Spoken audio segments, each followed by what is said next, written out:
Greg for the tech support. It is so nice when tech support can come and help us who are not technically savvy, so thank you once again. This morning we will conclude our final sermon on the book of Nahum, and I'm sure a few of you are probably at the point of saying, finally we get out of the doom and gloom of Nahum, and we will be looking at Leviticus, as Sonia said, next week, and talking about our favorite item in all of theology, and that's the item of tithing. So maybe you want Nahum to last a little longer rather than have tithing. Listen to the word of the Lord as it is read and found in chapter 3 of Nahum, verses 1 through 7, and that's page 1454 in your pew Bibles.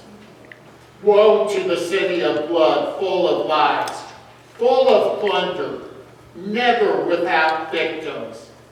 The crack of the whip, the clattering of wheels, galloping horses and jolting chariots, charging cavalries, flashing swords, and glittering spears, many casualties, piles of dead, bodies without number, people stumbling over corpses, all because of the wanton lust of a harlot, alluring, the mistress of sorceries, who enslaved nations by her prostitution, and peoples by her witchcraft. I am against you, declares the Lord Almighty. I will lift up your skirts over your face. I will show the nations your nakedness and the kingdoms of your shame. I will pelt you with filth. I will treat you with contempt and make you a spectacle. All who see you will flee from you and say, Nineveh is in ruins. Who will mourn for her? Where can I find anyone to comfort you? This is the word of the Lord. Thanks be to God. Before we get into the scriptures passage for this morning, let us review what we discovered during our first 2 weeks of the Nahum series. In week 1, the prophet informs Nineveh about God who is going to destroy the Assyrian capital.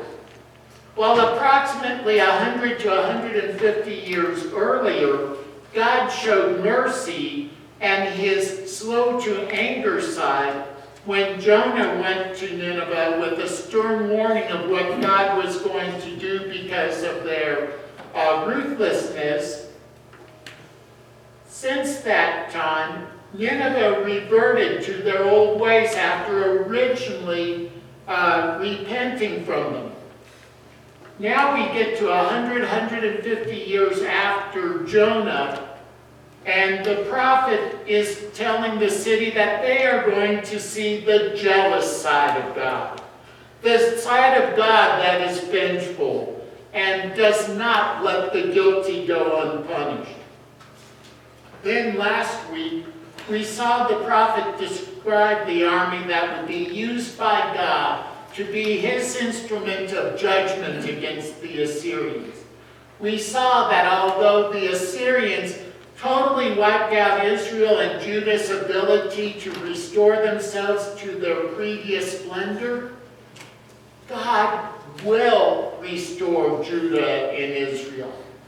We also mentioned that in restoring Judah and Israel, we can take comfort, because just as God is willing and able to restore Israel and Judah, God is willing and able to restore us when we repent, no matter how far we have fallen. We can never fall so far from the grace of God that we cannot be restored into a righteous person.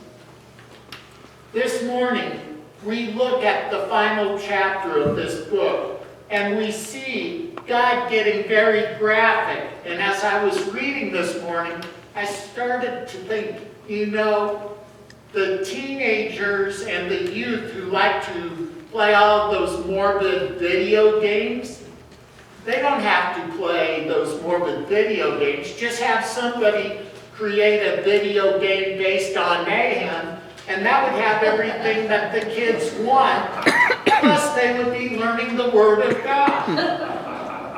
I know, I'm sure somebody will be telling me that that's not quite the message we want to send to our young people, and they're probably right. But God is saying, in a very graphic manner, that He is going to humiliate the once mighty people of Nineveh. In this passage, with its word of warning to Nineveh, we might be seeing a word of warning for our nation and for ourselves as well. As I get to verse 1 of this morning's passage, we see the NIV following along with almost every other English translation and having the prophet declare a woe statement. However, as I did some consulting of a couple of lexicons, and one of the commentators that I read pointed out that the word woe does not accurately portray the Hebrew word used here. The point is that the prophet is doing more than just issuing a warning or maybe even expressing some sympathy. Instead, the Hebrew word has a sense of relief or maybe even a sense of joy over the coming doom that is going upon Nineveh. Trying to capture this feeling behind the Hebrew word, I remembered an event that occurred when I was in college. My roommate and I had traveled from my college campus in the northern valley of northern Sacramento Valley down to the Bay Area. It was Sunday night. We were driving back home, and to get from the Bay Area to the campus, my roommate went up I-5, which is of course a major interstate, and then had to make a right turn on Highway 32, which was pretty much a two-lane road, much like Highway 130 is here in Saratoga. Well, the first town we come to is a little town named Orland. And Orland had a speed limit of 25 miles an hour as you were driving through town. And of course, Orland figured, you know what? Why don't we make some money off of the hot rodding Chico State students who speed through our town? My roommate was quite aware of this habit of the Orland police, so he dropped his speed limit to 23 miles an hour just to be on the safe side. Unfortunately, the driver behind us had to have been in some sort of a hurry because he passes us on a double yellow line. A vehicle coming westbound as we were traveling eastbound had to dive onto the dirt shoulder of the road to avoid a head-on collision. My roommate hits the brakes to try to slow the car down to give the idiot who was passing us room to get back into the correct lane. Needless to say, my roommate and I were talking about what a total idiot this person was. As soon as we said that, my roommate pulled over to the shoulder and a CHP officer goes blowing right by us. Turns out, the vehicle that was forced off to the side of the road was a CHP cruiser, and the trooper who had seen his light flash before him wasn't going to let this violator go unpunished. As we drove by the CHP officer with the perpetrator off to the side of the road, there was more than a little bit of joy about, yeah, the guy got what he deserved. That is sort of the meaning of the Hebrew word that the English translations translate as woe. It is a sense that finally the other guy is getting what's coming to him. And I have to admit, just as an aside, I try never to say, where's a cop when you need one, after remembering that incident. The prophet goes on to declare Nineveh to be the city of blood. The Assyrians, as Sonia mentioned at the beginning of the service this morning, were infamous for their brutality. They were so brutal that it was well known that many communities that were in the path of the Assyrian army would commit mass suicide rather than face the torment that the Assyrians would perpetrate against their captives. The prophet also calls the city of lies. He does so because the prophet knows quite well that the Assyrians were well known for breaking their treaties with other nations. They would make treaties with a nation, and then when it was no longer to their convenience to follow the treaty, they would violate it. In verses 2 and 3, the prophet repeats what he said in chapter 2, discussing the invading army. He talks about the crack of the whips and the clattering of the wheels of the chariots and the sounds of horses galloping. The noise of all of this would strike fear in the people of the town. J. Vernon McGee equated what the prophet is portraying here with a modern-day analogy.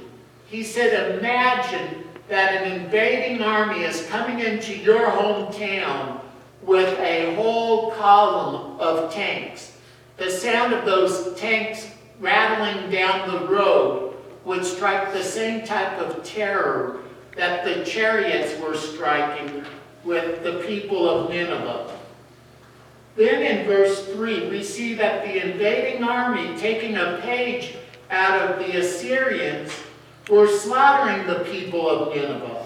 The prophet declares bodies so thick that it would be impossible not to stumble over the corpses as one moved about the city. There is a theory that I've heard often called the boomerang theory. The boomerang theory states that what goes around comes around. And according to the prophet Nahum, the Ninevites are going to be the victim of the boomerang theory, and they are going to receive a dose of their own medicine. In the next verse, the prophet explains what actions Nineveh took that deserves such treatment. The prophet compares Nineveh to a harlot who is always lusting for more.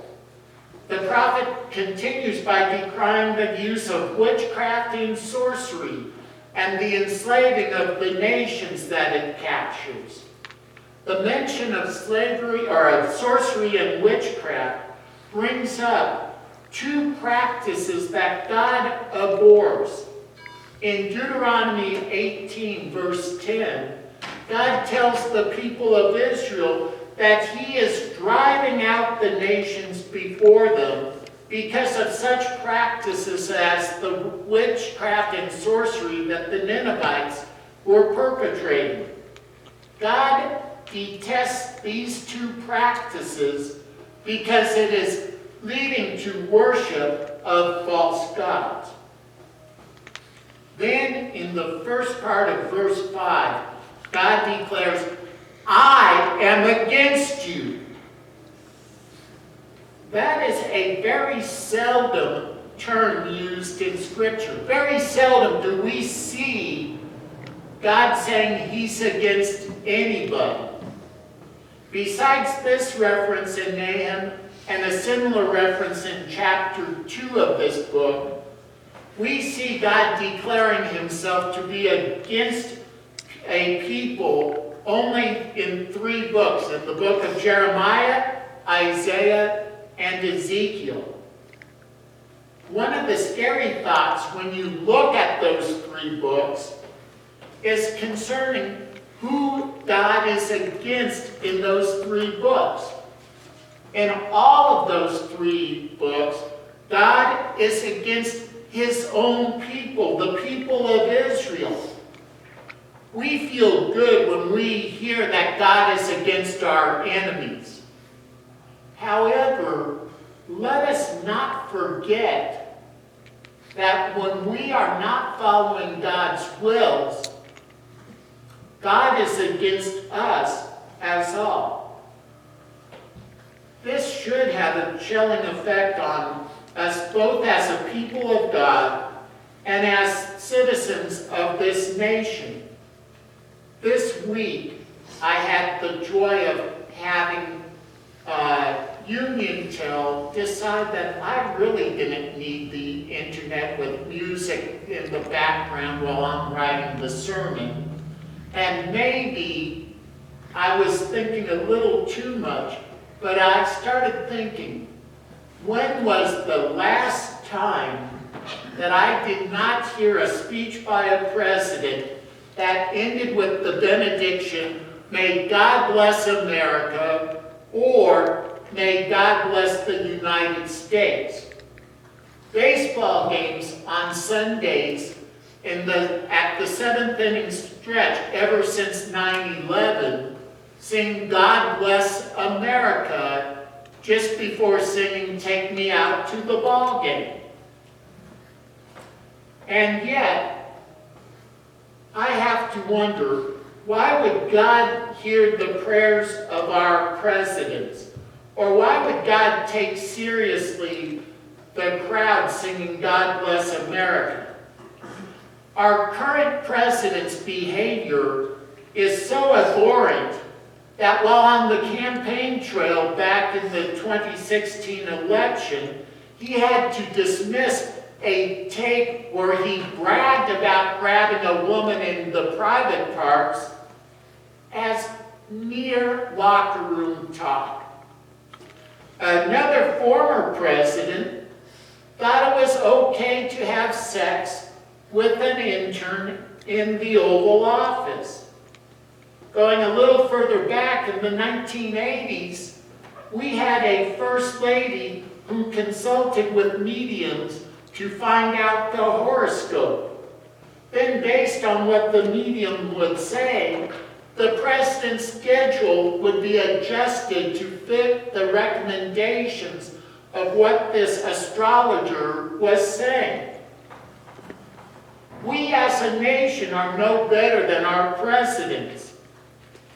After all, we as a nation have declared many things that God declares detestable as merely an alternate lifestyle. I could probably go on, and I'm sure you could too, but I think the point has been made that for a nation where most of our leaders invoke the name of God, we have a poor track record of acting like we are really people who are striving to be after God's own heart.